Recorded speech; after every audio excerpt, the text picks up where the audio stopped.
Hi, I'm Sally-Shakti and I support you to thrive while you're writing. And today we're talking about manifestation and magic, and so I'm joined by Kevan Hampton. Hi guys.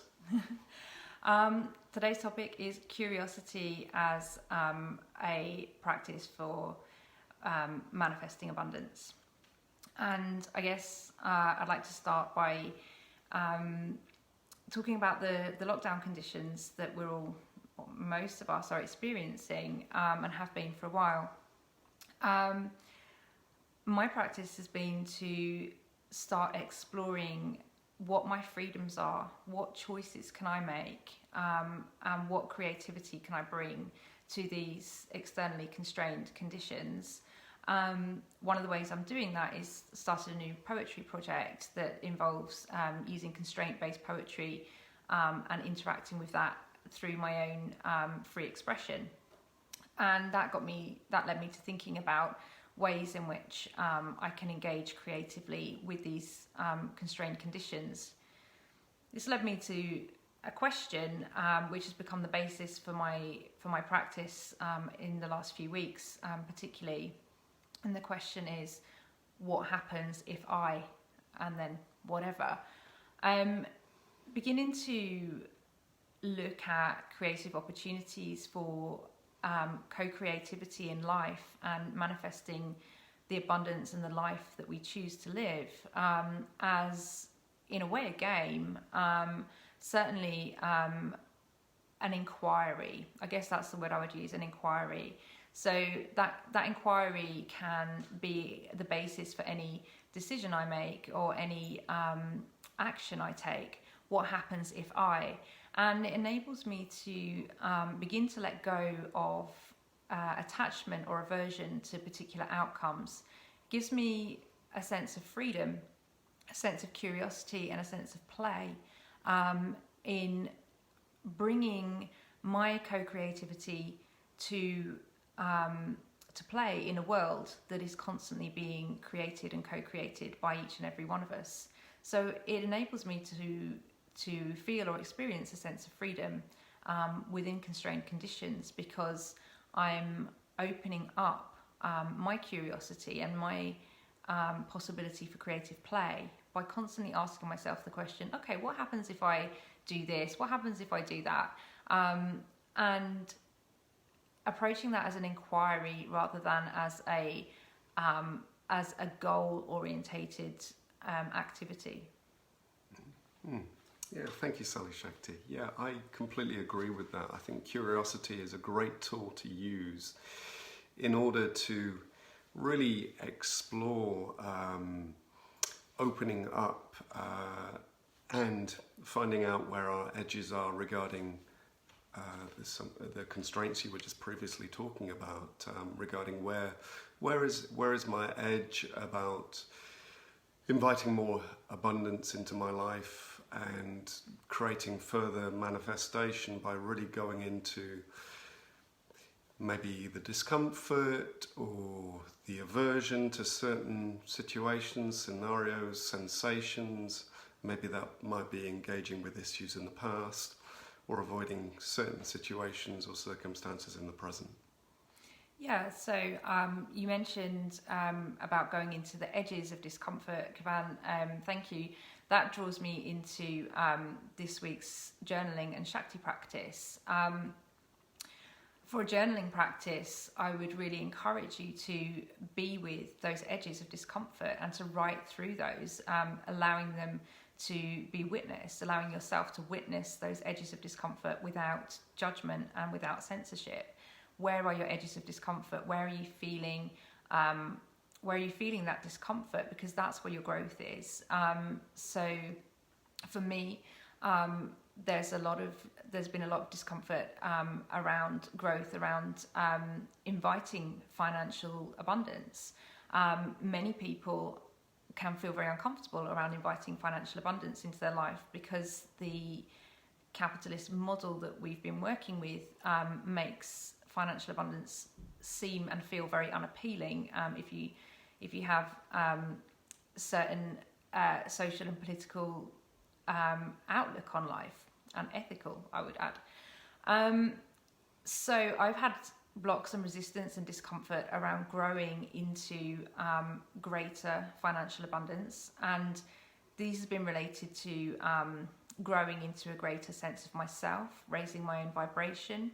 I'm learning that as I step up, as I increase my own self-capacity, my own vibration, then I am creating the openness that I need to invite and attract not only greater financial abundance, but the people into my life who will be my clients or who will work with me on that path.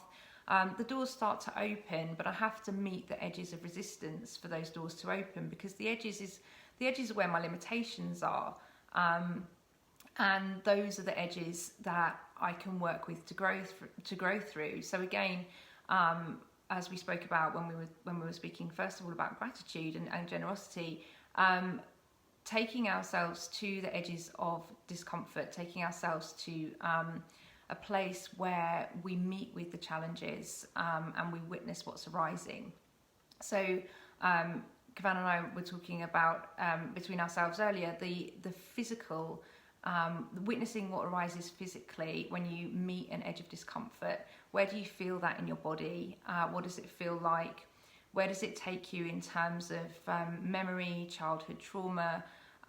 What is it bringing up in you? What are the feelings, thoughts, memories, ideas, suggestions, beliefs that are present within you when you meet with a particular edge of discomfort? Those are the aspects that I would encourage you to be journaling with right now, because as we move those, bring those through in the writing and out onto the page, it enables us to witness them, acknowledge them, and release them without judgment. So there is a sense in which they can move through. It takes time to move them through. There can be a lot of repetition, a lot of working with those edges, but I found in journaling practice that can be very successful. Also, would like to bring into that practice a connection with Sally-Shakti. Parvati is the yogic goddess who is the material embodiment of Shakti, and she's born into this earth to unite with Shiva. Shiva as the god, as divine consciousness, pure consciousness. Shiva is in endless meditation, and Parvati is made incarnate to draw him out of that meditation so that he can become active in the world, because if he's not active in the world, then there is no creation, there is no movement and change. So Parvati becomes incarnate, born as a girl, and her parents deny her the opportunity to unite with Shiva. So she takes her own path. She takes the path of the yogini. She stands in an ice-cold river, balancing on one leg and chanting Shiva's mantra over and over until he awakens and acknowledges her. So, and when they do become united, Parvati's determination to unite pure consciousness with material form is what enables manifestation and creation and co-creativity in the world. It's the primal urge to creativity, and it's the primal form for creativity when pure consciousness is brought into manifest form. So Parvati Shakti can really speak to how we operate when we connect with manifestation. We're bringing in possibility and potential from pure consciousness to unite with rooted, grounded material form and to co-create something new in the material world. This also has a connection to inquiry, because in their union, Parvati is the questioner of Shiva. Parvati asks the questions of Shiva, not because she doesn't know the answers, but to draw that wisdom from him, to get him to impart that wisdom into the material world.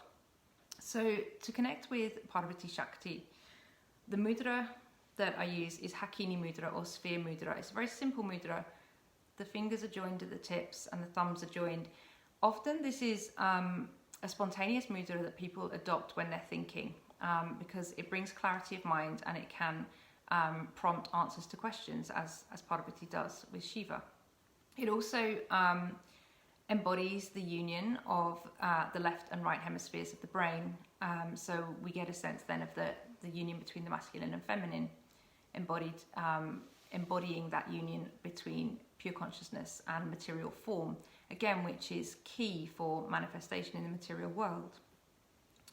So taking Hakuna Mudra, it's a bit difficult for me to show you, I'll show you right there, that's great. So taking Hakuna Mudra and allowing yourself to settle into your breath, really dropping your breathing right down into your roots and inhaling up from your roots all the way to your crown, and inhaling down from your crown all the way to your roots, allowing the breath to meet and merge at the heart center and flow out into the fingers.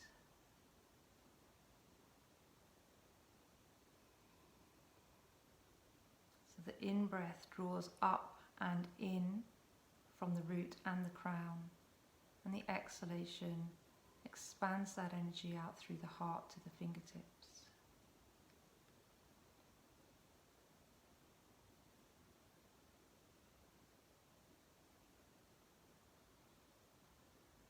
Notice how that feels energetically in your body.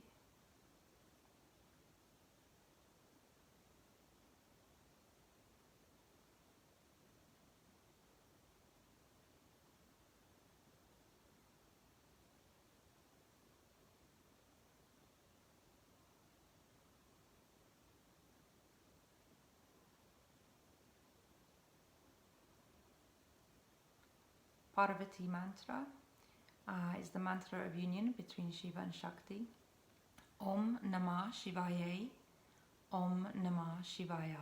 So that's the feminine and the masculine form. Om Namah Shivaya, Om Namah Shivaya. So I recommend this practice of connecting with Parvati Shakti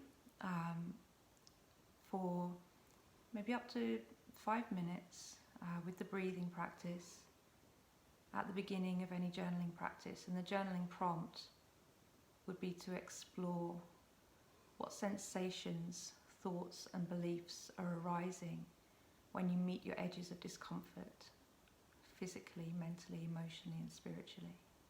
What are those edges? And it's not about judgment of those edges or trying to push through them. It's about witnessing what they are and how they feel as a sensation within the body, within the mind, within the energy field.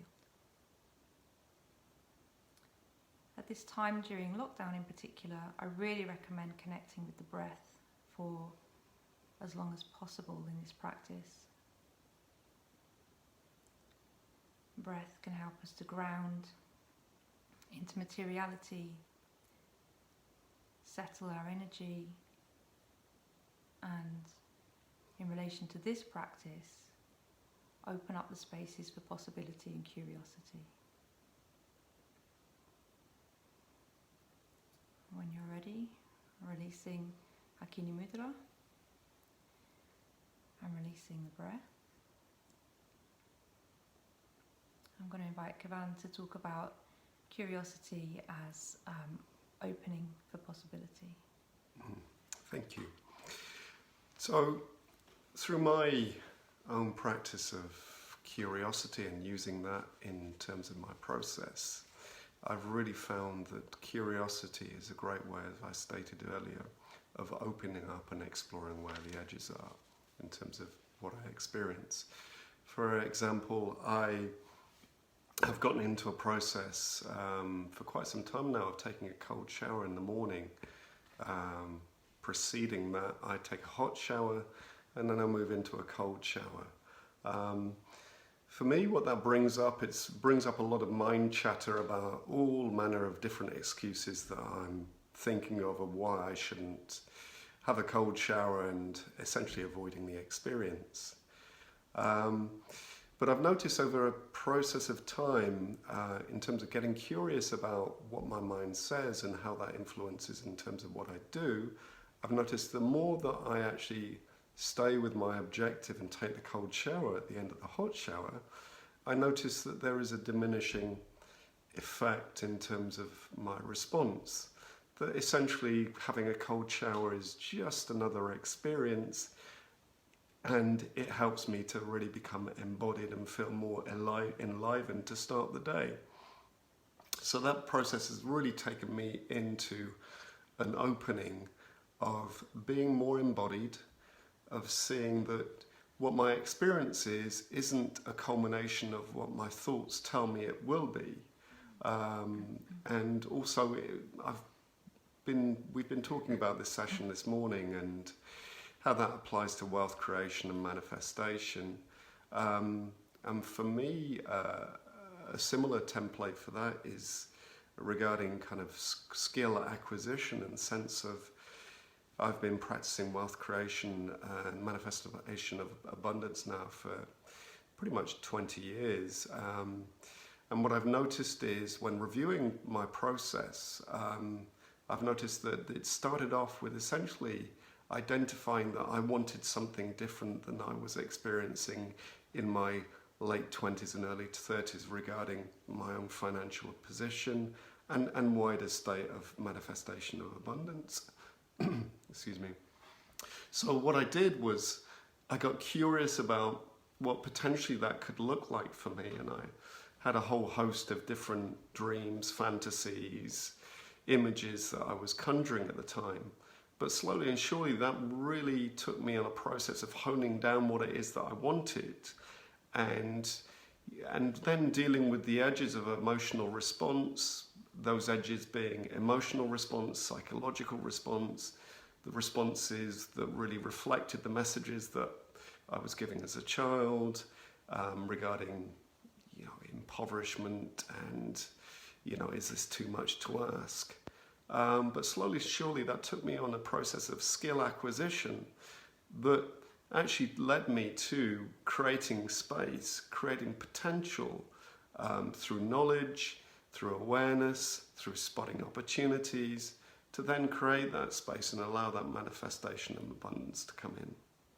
So could you say something a little bit about how wealth creation and manifestation of abundance is different from the capitalist patriarchal paradigm norm? Okay. Well, let me just take a moment just to compose my answer here. I think that's a really good question. I feel for me that wealth creation, abundance, manifestation is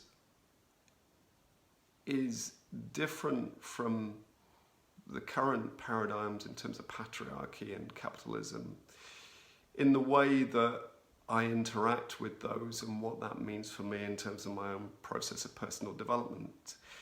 I liken my own process to that of one of opening myself up more to spirit and preparing myself to receive more through, like what we talked about, through the two-way process of what we've spoken about in the previous two episodes regarding gratitude and generosity.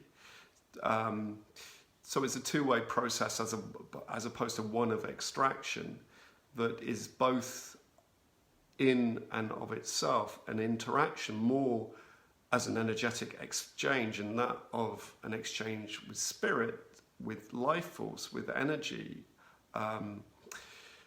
This comment sounds a bit Newtonian, but there's a comment out there of life begets life.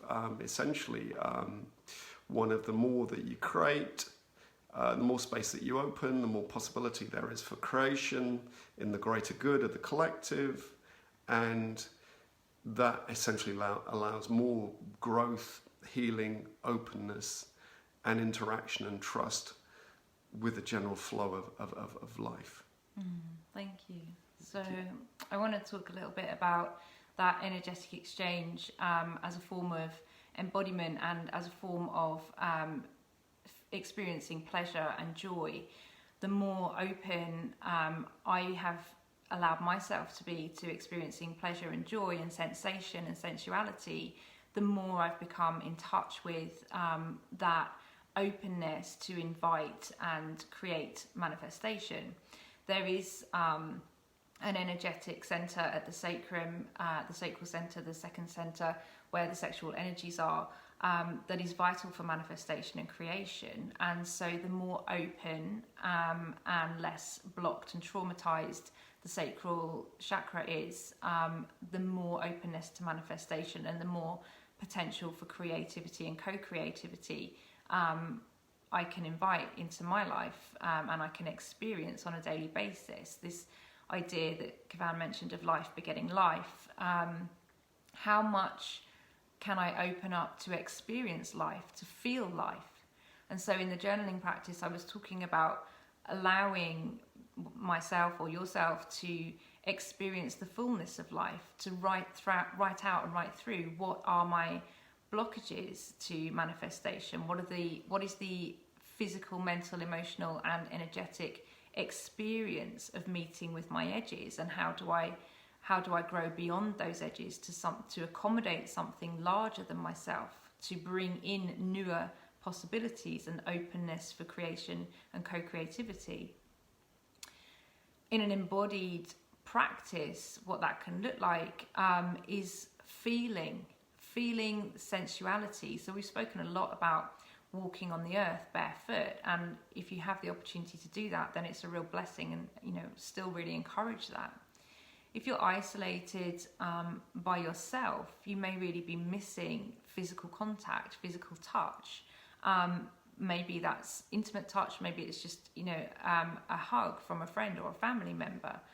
Touch is vital. I remember learning when I was doing my yoga teacher training practice that proprioceptivity, the physical touch of a parent and child, for example, is fundamental for growth. I wrote on proprioception in my PhD thesis as well. It's fundamental for life and for growth. So if you're craving or missing physical touch because you're isolated on your own, really allow yourself to begin to feel sensuality, stroke yourself, hug yourself, touch yourself, be physical, be intimate, be really loving. And again, you can bring this into your journaling, or you can make it an inquiry. What happens if? How do you feel if you touch yourself in this way, you touch yourself here? Sometimes there can be numbness, and sometimes there can be pleasure. Don't judge that, and of course don't push yourself, but be a witness to what is arising in your connection with sensitivity and sensuality. Any blockages in your relationship to sexuality will also be manifesting as blockages in your relationship to financial abundance. I'm not speaking about you specifically, I'm speaking about me. So my own opening relationship to financial abundance is simultaneous with an opening relationship to sensuality and sexuality. The blockage in the sacral chakra and root chakra are key. Either blockage or opening in those two chakras are key to manifestation and co-creativity, both on a sexual, sensual level and on a financial abundance level. So taking time in isolation to practice self-love, self-touch, self-pleasure, to make that a form of curiosity. What happens if I? How do I feel when I? Bringing that then into your journaling practice to witness what sensations are arising physically at that point. I think there was something else I wanted to say about that, but I don't know what it is right now. Do you have something to add? Well, I think also maybe whilst you're talking about touch and the need for intimacy, sexual, non-sexual, I think it's important just to mention at this point is that oxytocin really is, I believe it's called the love drug, that release of oxytocin through sensual enjoyment or pleasure really opens up a state to receive in terms of receiving nourishment, really, generally, regardless, without having any objective around that. Yeah, so opening up a state of receptivity, and that really goes beyond gender and gender roles.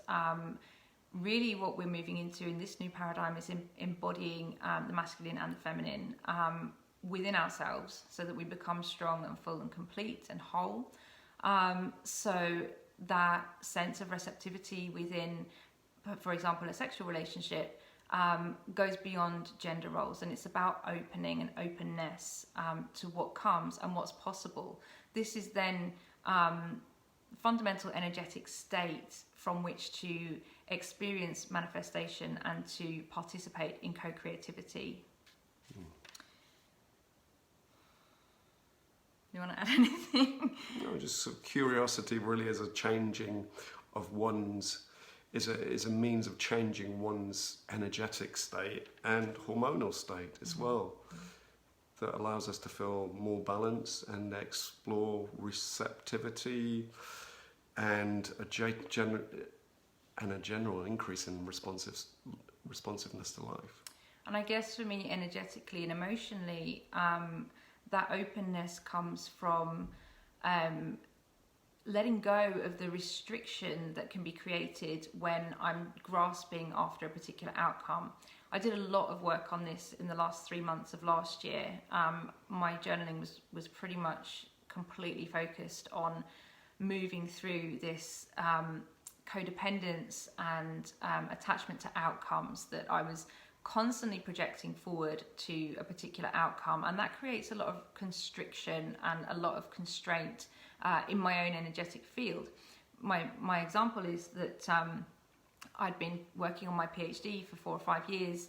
I was permanently projecting forward to the time when I completed the PhD and how everything in my life was going to change and open up and become possible. It was always my projection that, you know, when this condition is in place, these results are going to manifest. So of course what happened was I completed my PhD and submitted it, felt completely deflated. I was exhausted. I had a lot of trauma to work through, and fundamentally in the immediate aftermath, nothing changed. That hit me hard. I had been projecting towards that moment for 4 years. The moment when everything in my life was going to change and become possible, and suddenly everything was still exactly the same as it was. It took me 3 months of journaling to work through that, and to really become present in the material moment, and to keep letting go of attachment or aversion to particular outcomes.